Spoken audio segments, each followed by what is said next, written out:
Okay so कुछ इस तरीके का बॉक्स हमें यहाँ पे एपोमेका के डायनाटैब 75 का देखने को मिलने वाला है। This is a 75% keyboard and triple mode gasket mounted mechanical keyboard है ये।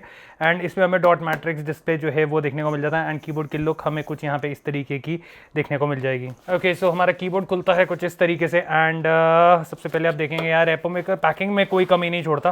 पैकिंग वाइज हर चीज़ इनकी टॉप नॉच रहती है। तो एक कीबोर्ड को कवर करने के लिए केसिंग दे रखी है। And we have the keyboard.